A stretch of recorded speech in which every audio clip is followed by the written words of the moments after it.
시간 하나님께서 예배하는 우리 모두의 심령 가운데 하늘의 큰 평안으로 채워주시기를 간절히 바랍니다. 우리 옆에 계신 분들에게 하나님의 평강이 가득하시기 바랍니다. 서로 축복하겠습니다. 하나님의 평강이 가득하시기를 바랍니다. 하나님이 일하실 때에는 언제나 사람을 통하여 일을 하십니다. 그런데 하나님은 결코 교만한 자들을 통하여 일하시지 않습니다. 하나님은 언제나 겸손한 사람을 통하여 일하십니다. 하나님이 찾으시는 한 사람, 제가 지난 주일에 그 한 사람에 대한 말씀을 여러분에게 드렸는데요. 하나님이 찾으시는 사람은 겸손한 사람입니다. 왜냐하면 하나님은 교만한 자를 대적하시고 겸손한 자에게 은혜를 베푸시느니라. 야고보서에도 똑같은 말씀이 있고 베드로전서에도 똑같은 말씀이 있습니다. 그런데 우리가 살아가다 보면 별로 겸손하게 보이지 않는 사람들, 그렇죠? 약간은 교만해 보이는 사람들이 오히려 큰 일을 하고 뭔가 좀 하나님께 쓰임 받아서 대단한 어떤 일을 하는 것 같은 그런 일들을 우리 보지 않습니까? 도대체 어떻게 된 겁니까? 하나님은 교만한 자를 절대로 사용하지 않는다고 하셨는데 하나님은 겸손한 사람을 통하여 하나님의 일을 해가시는데 어떻게 우리 보기에 교만해 보이는 사람들이 하나님의 큰 일을 하고 있는 것 같습니까? 제가 비밀을 알려드리겠습니다. 다른 데 가서 소문내지 마시기 바랍니다. 여러분, 교만해 보이는 사람들이 하나님의 큰 일을 하는 것처럼 보이지만 사실은 그분들은 하나님의 일을 하는 것이 아닙니다. 자기 일을 하는 것이죠. 자기 이름을 내세우고 자기의 성공을 추구하고 사람들이 볼 때에는 크고 대단한 일처럼 보이고 그것이 하나님의 일인 것처럼 착각할지 몰라도 하나님은 속지 않습니다. 하나님은 결코 교만한 자를 통하여 일하지 않으시기 때문에 그렇습니다. 내가 하나님의 일을 하는데 내 마음이 여전히 교만하다. 그러면 내가 하는 일이 하나님이 기뻐하지 않는 일일 가능성이 굉장히 높다는 것입니다.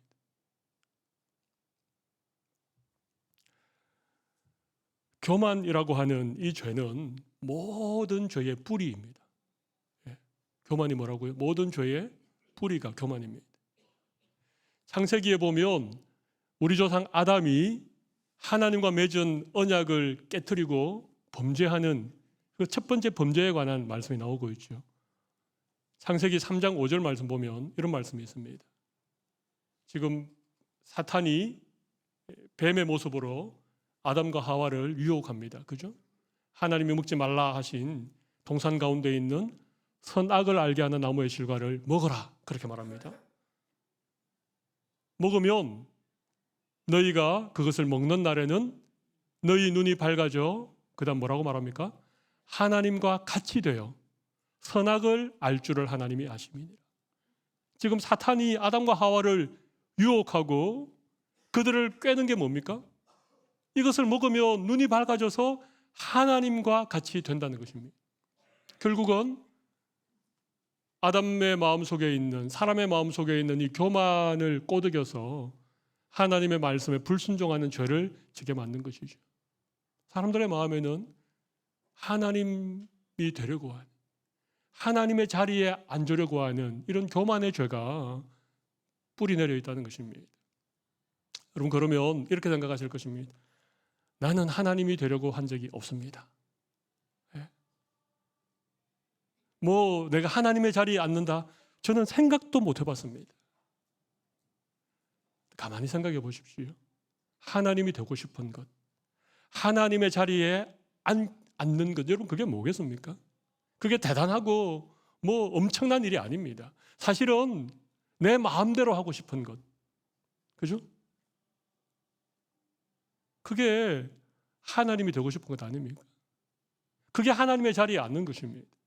조그마한 아이가 아무것도 모르는 천진난만해 보이는 어린아이가 막 떼를 쓰고 그거 안 해주면 엄마 아빠한테 막 울면서, 여러분 그게 다 자기 마음대로 하고 싶은, 스스로 하나님과 같이 되려고 하는, 오늘 두로 왕이 나는 신이다 라고 말한 것처럼 자기가 신이 되려고 하는 이런 교만의 죄가 그 마음속에 내재해 있기 때문에 그런 것입니다. 교만이라고 하는 죄를 제가 이렇게 정의를 해보았습니다. 교만은 하나님처럼 되고 싶었던 타락한 천사인 사탄의 꾀임에 빠져 하나님처럼 되고 싶었던 인류의 조상 아담이 범한 최초의 죄이다.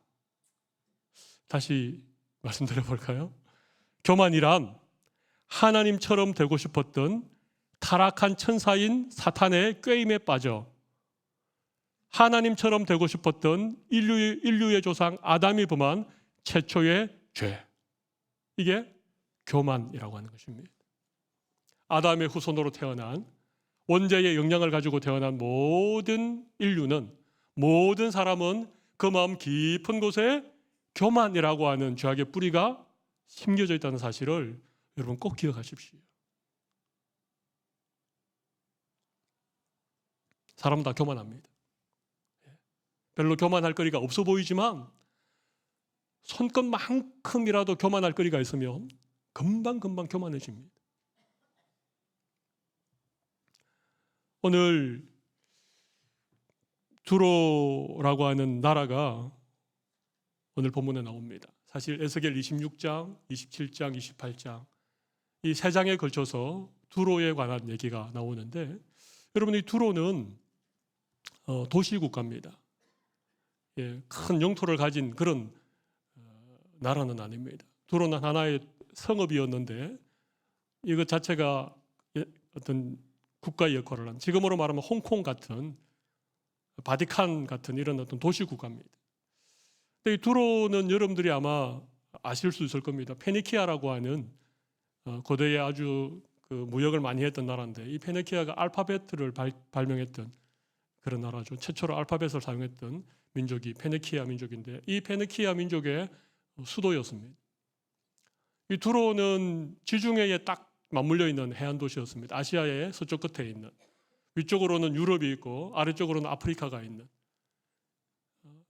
아프리카와 유럽과 아시아를 둘러싸고 있는 이 지중해, 그죠? 거기에 둘러싸여 있는 지중해, 호수 같은 지중해의 바닷길을 통하여 고대에 왕성하게 무역을 했던, 그래서 그 무역으로 수많은 재화를 벌어들이고 그 무역을 통해서 아주 번성했던 그런 도시국가 두로입니다.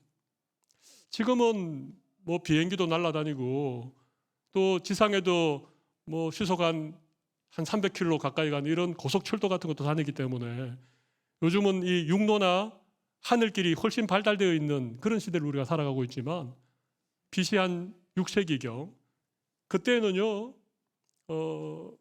이 바닷길이 훨씬 더 유용한 그런 교통수단이었습니다. 땅 위에 달리는 것은 겨우 뭐 말이나 마차 그 정도였습니다. 아니면 사람들이 도보로 걸어 다녀야 되는. 그러니까 여러분 이 역사를 보면 지중해 연안에 있는 여러 나라들, 그죠? 거기에 세계의 제국들이 다 있지 않았습니까?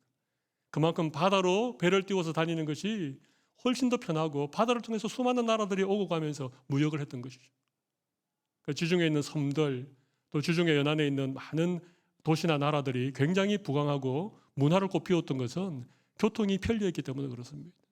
그런 의미에서 이 두로는 아주 탁월한 지정학적인 위치를 가지고 있었던 나라죠. 거기다가 두로는 이 바다로 좀 이렇게 쭉 나와서 어떤 성읍이 있는 그런 형태였습니다. 다시 말하면 이 어떤 방파제, 이 바다 뚝을 따라서 성읍으로 진입할 수 있는, 이게 왜 중요한가 하면요, 뭐 수많은 제국들이 있지 않았습니까? 애굽도 있었고 아수르도 있었고, 그런 나라들이 이 두로라고 하는 성읍을 무너뜨리기 위해서는 반드시 그 방파제를 지나가야 되는데, 그 좁고 긴 방파제를 지나는 동안에 어떻게 수많은 군대가 두로성에 들어갈 수 있겠습니까? 그러니까 천년요새였죠. 여러 나라들이 흥망성쇠를 거듭하는 동안에도 이 두로는 계속 영광을 누렸던 그런 도시국가였습니다. 그러다 보니까 어느 순간 이 두로가 교만이 하늘을 찌르게 된 것입니다. 오늘 본문을 보면 두로가 왜 교만했는가? 몇 가지 교만했던 이유가 나옵니다. 먼저 3절 말씀을 보시면 이런 말씀이 있죠. 내가 다니엘보다 지혜로워서 엄밀한 것을 깨닫지 못할 것이 없다. 두로는 지혜와 총명이 대단한 나라였습니다. 그래서 내가 엄밀한 것을 깨닫지 못한 것이 없다. 이거 교만이죠. 어떻게 엄밀한 것을 다 알겠습니까? 아무리 지혜가 뛰어나도, 아무리 총명이 탁월해도 이 세상에 있는 모든 것을 어떻게 다 알겠습니까? 그런데도 이 두로는 스스로 내가 알지 못하는 것이 없다. 교만한 사람들의 특징이 나는 다 안답니다. 나는 다 알아. 간혹 그런 사람들이 있죠, 그죠? 예. 우리 중에는 좀 똑똑한 사람이 있습니다. 뛰어난 지능을 가진 사람들이 있습니다. 그래서 학벌이 좋은 사람들, 공부를 많이 한 사람들이 있습니다. 그런 분들은 특별히 조심하셔야 됩니다. 왜냐하면 교만할 가능성이 그만큼 많으니까요. 근데 공부를 많이 하고 똑똑하다고 해서 항상 교만한 것은 아닙니다. 교만한 사람들은 뭐라고 한다고요? 나는 다 안다. 나는 모르는 게 없어. 이렇게 말하면 교만한 사람입니다. 그런데 공부도 많이 하고 아주 똑똑한데도 나는 모르는 게 많아 라고 얘기할 수 있다면 그 사람은 교만한 사람은 아니죠. 오늘 말씀을 듣고 계신 우리 성도들은 어떠십니까? 나는 교만한 쪽에 가깝습니까? 아니면 겸손한 쪽에 가깝습니까? 공부를 너무 많이 해서 너무 학벌이 뛰어나지 않은 것에 대해서 여러분 감사하시기 바랍니다. 지혜와 총명이 뛰어난데도 겸손하기란 쉽지 않습니다. 근데 의외로 정말 많이 모르는데, 아는 게 별로 없는데 마치 자기가 다 아는 것처럼 교만한 사람들이 간혹 있긴 있습니다. 또 두 번째 두로의 교만은 뭔가 하면 본문 5절에 보면 이런 말씀이 있죠. 내 큰 지혜와 내 무역으로 재물을 더하고, 그 다음 뭡니까? 그 재물로 말미암아 내 마음이 교만하였도다. 지금 두로가 무역을 통해서 또 어떤 탁월한 어떤 상수를 통해서 재물을 많이 모으게 됐다는 겁니다. 재물이 많아지니까 자연스럽게 마음이 교만해진 것이죠. 재물이 많은 분들이 우리 가운데 계시죠? 큰 돈을 벌고 예전에 사업을 잘해서 많은 돈을 벌고, 그래서 재물이 그러면 교만해질 가능성이 있다는 것입니다. 돈은 강력한 힘을 가졌습니다. 그런데 재물이 많아서 교만한 사람들이 어떻게 말하는가 하면 내가 이 돈으로 못할 게 없어, 그렇게 말합니다. 돈이면 뭐든지 다 할 수 있어, 이렇게 말하는 사람은 재물로 인하여 교만해진 사람일 가능성이 많습니다. 재물이 많아도 겸손한 사람은 뭐라고 얘기합니까? 돈으로 할 수 없는 것들도 많이 있다, 그렇게 얘기합니다. 그리고 이 재물을 내가 가지고 있는 것은 내 것이 아니고 하나님이 나에게 맡기신 것이다, 청지기적인 마음을 가지는 것이죠. 재물은 가치 있고 의미 있는 일에 사용할 때 그 재물의 진정한 가치가 나타나지 않습니까? 돈이 많으면 교만해질 가능성이 훨씬 높아진다는 것입니다. 또 한 가지가 더 있습니다. 우리 오늘 읽었던 본문에 나와 있지는 않지만 17절 말씀 보시면 이런 말씀이 있습니다. 내가 아름다움으로 마음이 교만하였다는 것입니다. 두로는 참 아름다운 도시였거든요. 그리고 무역을 통해서 수많은 문물들이 두로에 들어왔기 때문에 그 두로가 참 아름다운 그런 도시였습니다. 근데 그 아름다움 때문에 어떻게 됐다고요? 마음이 교만해졌다.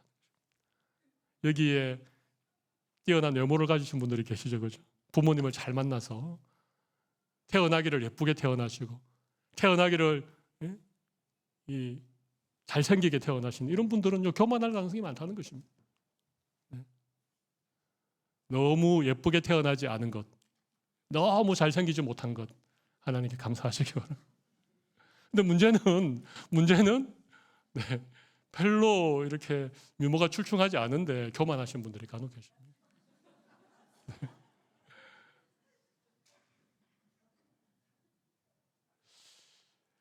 자기의 아름다움으로 인하여 교만해진 사람들의 특징은요, 자기의 미모를 늘 뽐냅니다. 늘 자랑합니다.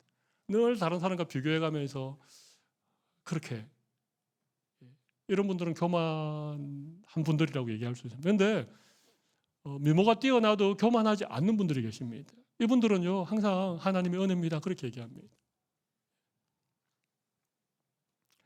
미모가 출중하신 분들은 모든 것이 부모님의 언덕이고 하나님의 은혜라고 고백하는 여러분들이 되시기를 바랍니다. 근데 제가 지금 말씀드리려고 하는 이유는 다른 게 아닙니다. 돈이 많거나 적거나, 많이 배웠거나 그렇지 못하거나, 예쁘거나 그렇지 못하거나 상관없이 우리에게는 교만이라고 하는 이 죄악의 뿌리가 깊이 우리의 마음속에 뿌리 내리고 있기 때문에 우리는 얼마든지 교만해질 수 있는 그런 가능성을 가진 자들이 우리라고 하는 사실입니다. 근데 교만은 반드시 하나님께서 대적하십니다. 교만은 패망의 선봉이라고 성경에서 계속해서 말하고 있습니다. 하나님은 결코 교만한 자에게 은혜를 베풀지 않습니다. 두로가 이렇게 교만해지니까 하나님이 그 두로를 그냥 눈 뜨고 볼 수가 없어서 오늘 6절 이하부터 이렇게 말씀하십니다. 그러므로 주 여호와께서 이같이 말씀하셨느니라. 내 마음이 하나님의 마음 같은 채하였으니, 하나님의 마음 같은 채하였으니, 그런즉 내가 이방인 곧 여러 나라의 강포한 자를 거느리고 와서 너를 치리니 그들이 칼을 빼어 내 지혜의 아름다운 것을 치며 내 영화를 더럽히겠다. 하나님께서 지금 두로를 심판하시겠다. 그들의 교만을 꺾어버리겠다. 그들의 그 지혜의 아름다운 것을, 그들의 그 영화로운 것을 내가 다 심판하겠다. 그렇게 말씀하고 있는 것입니다. 저는 오늘 우리가 함께 읽은 이 말씀을 통해서 우리의 교만에 관한 주제를 좀 말씀을 드리려고 합니다. 제가 오늘 교만에 관한 말씀을 드리면 우리 가운데 좀 마음이 교만하신 분들은 굉장히 힘드실 겁니다. 그리고 또 마음이 교만한 분들은 오늘 목사님의 설교는 나와 전혀 상관없는 얘기야, 그렇게 생각하실 겁니다. 참 신기하죠. 영적인 세계에도 있는 자는 더 많은 은혜를 받고 없는 자는 있는 것까지 빼앗기는 이런 일이 있습니다. 늘 겸손하고 은혜 받을 마음이 되신 분들은 어떤 말씀이 전해져도 그 말씀을 하나님이 나에게 주신 말씀이다 라고 생각하고 그 말씀 듣고 은혜 받고 더 풍성한 은혜의 자리에 나아가는가 하면, 교만한 마음을 가진 분들은 어떤 말씀이 주어져도 그 말씀이 나와 상관없는 말씀이다. 그래서 계속 메마른 그런 심령으로 살아가게 되는 것이죠. 물은 언제나 낮은 곳으로 흐르지 않습니까? 하나님의 은혜도 항상 낮은 곳으로 흐릅니다. 하나님의 은혜는 항상 겸손한 자리에 머물러 있죠. 오늘 이 말씀이 우리의 심령의 은혜로 그렇게 머물 수 있기를 간절히 바랍니다. 제가 말씀 준비하면서 한번 찾아보았습니다. 교만한 사람들의 특징이 무엇인가? 그러니까 교만한 사람들의 10가지 특징이 나와 있더라고요. 제가 여러 자료를 좀 읽어봤는데 제가 지금 소개해드리는 이 교만한 사람의 10가지 특징, 이게 굉장히 마음에 와닿았습니다. 여러분 한번 들어보십시오. 제가 10가지를 말씀드리겠습니다. 예. 이 10가지 교만한 사람들의 특징 가운데 한 서너 가지 정도가 나에게 해당된다. 그러시면 나는 교만한 사람입니다. 네. 한 가지도 나에게 해당되는 게 없다. 진짜 교만한 사람입니다.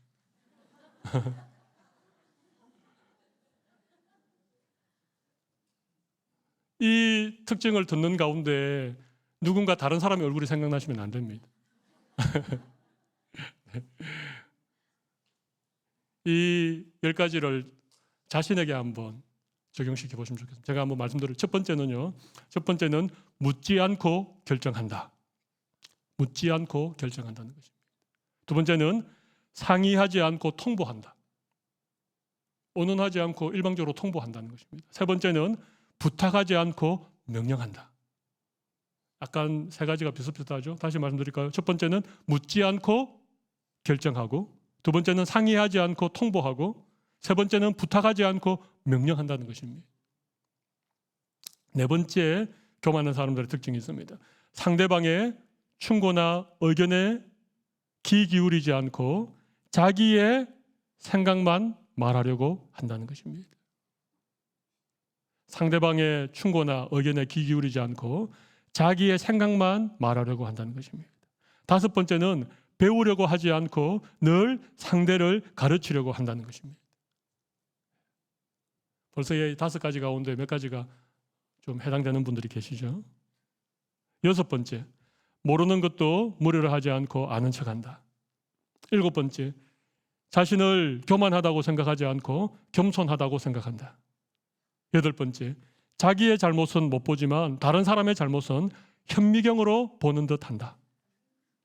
현미경으로 보는 듯한다. 아홉 번째, 자신의 버릇은 못 고치면서도 다른 사람의 버릇을 고치려 한다. 마지막 열 번째, 남보다 나를 낮게 여긴다. 빌립보서에는 나보다 남을 낮게 여겨라 그렇게 말하는데, 교만한 사람은 자기를 다른 사람보다 낮게 여긴다는 것입니다. 이게 10가지 교만한 사람의 특징이었습니다. 제가 이거 준비하면서 저 자신에게 적용시켜 보니까 저에게도 여러 가지가 해당되는 것 같았습니다. 목사이기 때문에, 제가 설교를 하고 말씀을 가르치는 자리에 있기 때문에 제가 정말 교만할 가능성이 많은 사람이구나 하는 것을 제가 깨닫게 되었습니다. 제가 다시 한번 말씀드리겠습니다. 10가지. 첫 번째, 묻지 않고 결정한다. 두 번째, 상의하지 않고 통보한다. 세 번째, 부탁하지 않고 명령한다. 네 번째, 상대방의 충고나 의견에 귀 기울이지 않고 자기의 생각을 말하려 한다. 다섯 번째, 배우려 하지 않고 늘 상대를 가르치려 한다. 여섯 번째, 모르는 것을 무료로 하지 않고 아는 척한다. 일곱 번째, 자신을 교만하다고 생각하지 않고 겸손하다고 생각한다.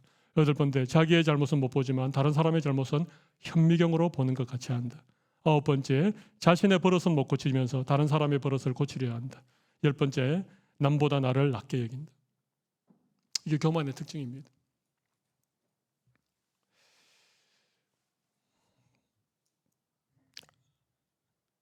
교만할 거리가 있어서 교만한 사람이 있습니다. 그죠? 교만할 거리가 있기 때문에 교만한 사람. 두로처럼 뭐 지혜와 총명이 뛰어나거나 재물이 많거나 아름답기 때문에 교만한 거, 그런 사람이 일반적으로 많이 있을 수 있습니다. 근데 그런 사람만 있는 게 아닙니다. 교만할 이유가 없는데 교만한 사람이 있습니다. 이건 일종의 열등감입니다.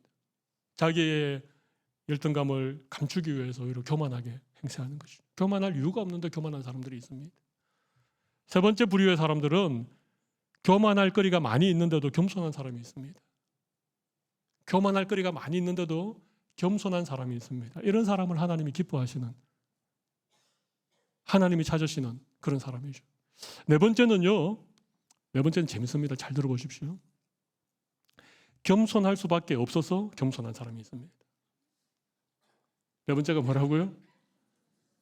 겸손할 수밖에 없어서 겸손한 사람. 이게 진짜 하나님의 은혜입니다. 왜냐하면 우리 인간은요, 조그만큼만 교만할 거리가 있으면 교만한 마음이 자동적으로 생깁니다. 내 원죄의 뿌리인 교만이 뱀처럼 고개를 들고 그렇게 올라옵니다. 근데 별로 교만할 거리가 없은, 겸손할 수밖에 없어서 겸손한 사람이, 이게 하나님의 은혜죠. 여러분, 그동안 나는 왜 예쁘지 않을까? 나는 왜 머리가 똑똑하지 않을까? 왜 나는 부모를 잘못 만나서 이렇게 경제적으로 늘 어려울까? 근데 그게 오히려 나를 겸손하게 만들 수 있다면 그것이 하나님의 은혜라고 여러분 꼭 믿으시고 그렇게 고백할 수 있기를 바랍니다.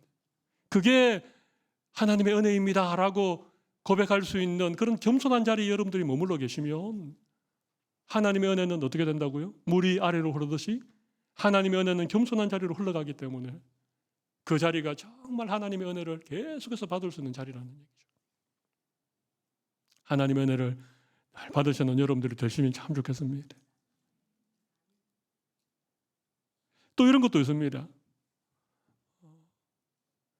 좀 힘이 있고 자기보다 좀 높은 사람에게 지나치리만큼 겸손한 사람이 있죠. 지나친 겸손을 비굴이라고 합니다. 비굴. 예. 그런데 이런 사람은 완전히 이중성이 있습니다. 그런 사람이 볼 때에는 겸손해 보이는데 실제로 자기보다가 약하거나 자기보다가 좀 낮게 보이는 사람에 대해서는요, 교만합니다. 그리고 막대합니다.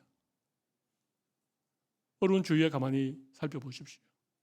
나보다 힘이 강한 사람, 나보다 좀 높은 사람, 지나친 겸손, 비굴하리만큼 겸손해 보이는데 자기보다 좀 약하고 좀 못하고 좀 낮은 사람에 대해서는요, 굉장히 강포한 사람들이 있습니다. 이 사람들이 진짜 교만한 사람들입니다. 여러분, 지나친 겸손은 교만이라고 하는 사실을 아십니까? 지나친 겸손은 뭐라고요? 예. 목사님, 내년에는 구역장 꼭 좀 하시면 좋겠습니다. 목사님, 제가 너무 자격이 없었어요. 제가 너무너무 부족했어요. 저는 정말 할 수 없어요. 아닙니다, 집사님. 제가 볼 때 충분히 잘하실 수 있고 또 하나님이 은혜 주시면 잘 감당할 수 있습니다. 근데 정말 지나친 겸손은요, 이게 교만입니다. 겸손은 순종이거든요. 겸손은 다른 게 아닙니다. 겸손은 하나님의 말씀에 순종하는 것입니다. 예? 내가 할만하니까 하는 것, 그것도 순종이지만 내가 부족하고 내가 할 수 없다라고 생각하지만 하나님께서 원하신다면 제가 순종하겠습니다. 이게 정말 겸손이죠. 교만은 다른 게 아닙니다. 내가 내 마음대로 하고 싶은 게 교만이죠. 내가 하나님의 자리에 앉는 것, 그게 교만입니다. 누가 뭐라 그래도 자기 생각을 고집하고 자기의 주장을 절대로 꺾지 않는, 이게 교만이잖아요. 그러니까 지나친 겸손도 때로는 교만일 가능성이 많다는 것입니다. 한 가지만 더 말씀을 드려볼까요? 겸손한 것처럼 보이는데 교만한 사람이 있고, 교만하게 보이는데 실제로는 겸손한 사람이 있을 수 있습니다.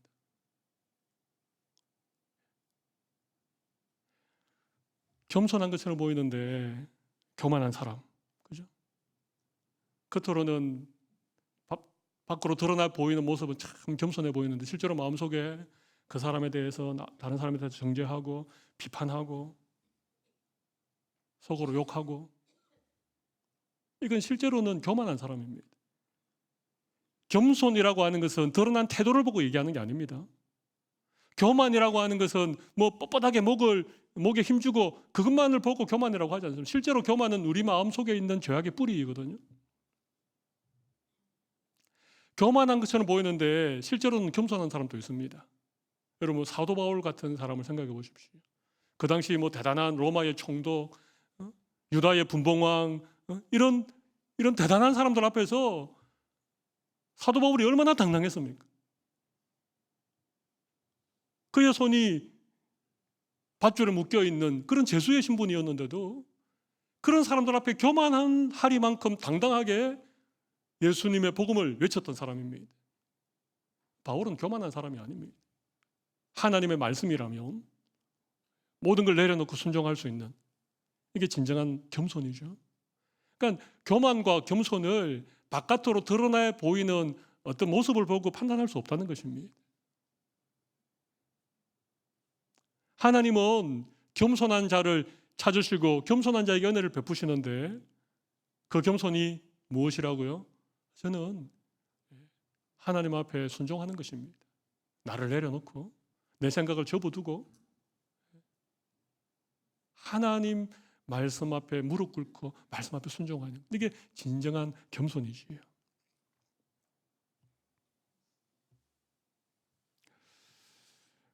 저는 오늘 이 두로의 교만에 대해서 함께 말씀 나누면서 정말 우리가 정말 하나님 앞에 좀 겸손한 사람이 되면 좋겠다, 그런 간절한 소원이 있습니다.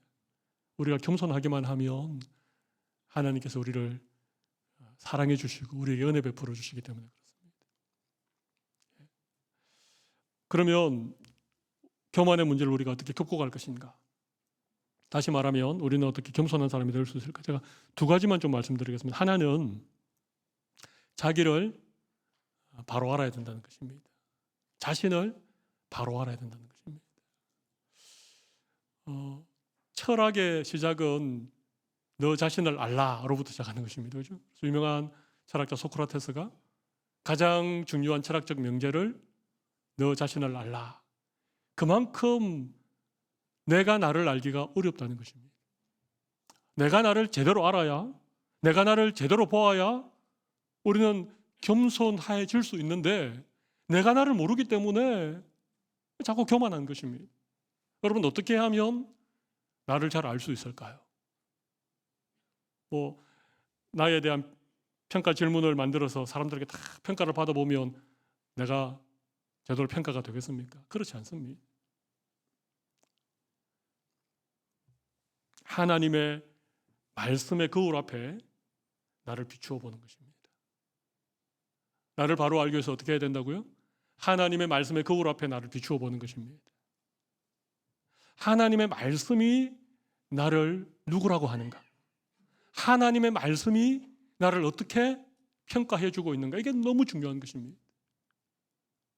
물론 하나님의 말씀은 우리의 죄를 지적하고 우리에게 대하여서 좀 강하게 말씀하시는 것도 많이 있습니다. 그런데 여러분 하나님의 말씀을 우리가 읽고 그 하나님의 말씀이 우리에게 무엇이라고 하는가를 귀 기울여 들어보면 말씀을 통해서 하나님이 우리가 얼마나 고귀한 존재인가,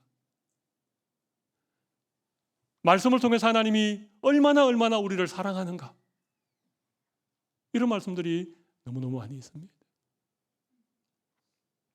하나님의 말씀은 우리 한 사람 한 사람이 얼마나 귀한지, 얼마나 하나님의 사랑받는 존재인지, 내가 별로 똑똑하지 않아도, 내가 남들만큼 미모가 출중하지 않아도, 지금 내 모습이 참 보잘것없고 가진 것이 없어도 하나님의 말씀은 우리에 대하여서 우리 한 사람 한 사람이 얼마나 고귀한 하나님의 자녀인가, 그것을 우리에게 알려주고 있습니다.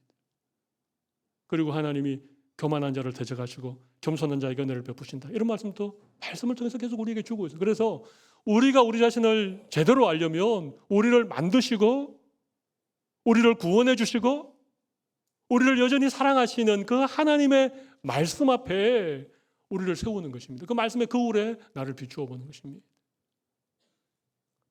이런 은혜가 우리 성도들에게 있으시면 좋겠습니다. 또 하나는요, 하나님을 바라보아야 돼요. 하나님을 바라보아야 됩니다.